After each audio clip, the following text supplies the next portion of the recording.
thinking. What kind of star do you make a death wish on anyway? You say you want to be great. Are you willing to die for what you believe in? Every time you inspire someone, you sharpen the blade on the guillotine that will remove your head. How good are you at tying nooses?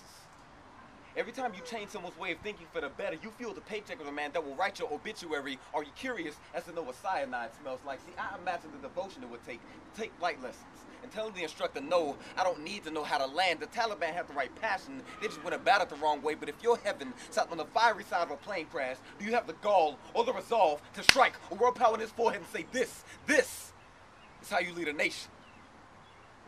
The very first time you ever give a speech, tell your wife to take out insurance policy on you.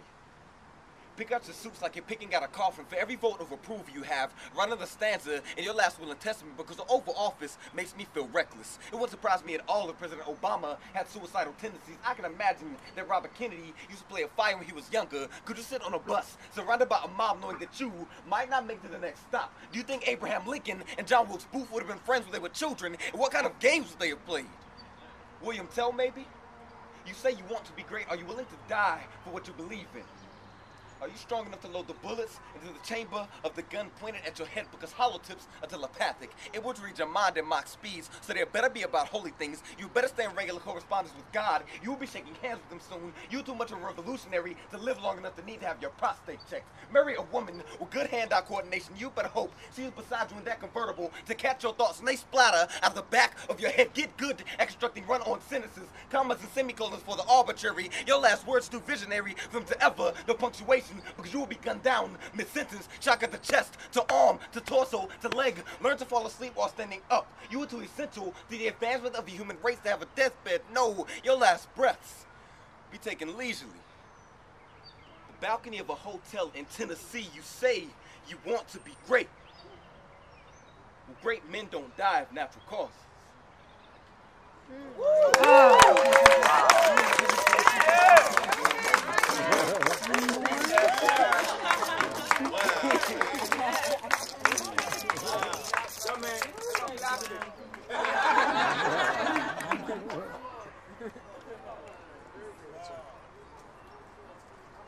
Okay, Mima said one more. So. Mima said. Have you ever heard an autistic man pray? It's kind of like hearing God talk to himself. I shook his hand every Sunday morning for 2 years straight. He has rough, calloused palms that clap with just the right amount of excitement when you mention Biscuitville and a grip so good, it's no wonder how he held on to his innocence for 26 years. His name is Desmond. He's a sharp dresser. He had a heart filled with so much joy, it's hard not to crack a smile when he doesn't. He doesn't care that he's different. Honestly, it's half the people I know.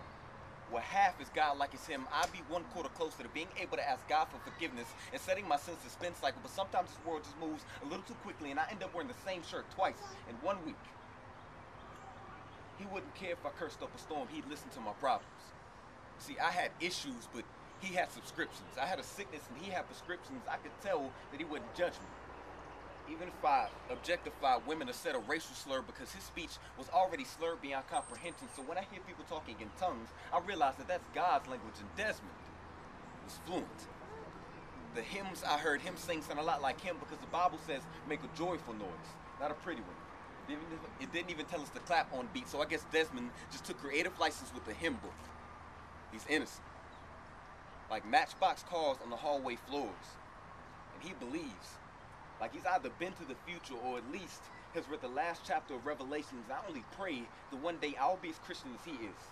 Not judging people, but taking them at face value, because I know in my heart of hearts that's all anyone will ever be is a smile. And the handshake that wraps around you like God's grace is as warm as the sun on your face and as comforting as the grass on the bottom of your feet. Accepting you for what you have the potential to achieve and loving you for who you can never be, because no one is perfect. Someone asked me once when we were in the mall, they said, "What's wrong with you?" I said, "Nothing." Because he's a person that God left in the oven just the right amount of time and the rest of us didn't rise properly. I wish I was as honest as his belief in the good in all people. I wish I knew the hymn book and that chapter of Revelations backwards and forwards like he does. I wish my prayers sounded a little bit more Desmond. Oh. Woo! Thank you.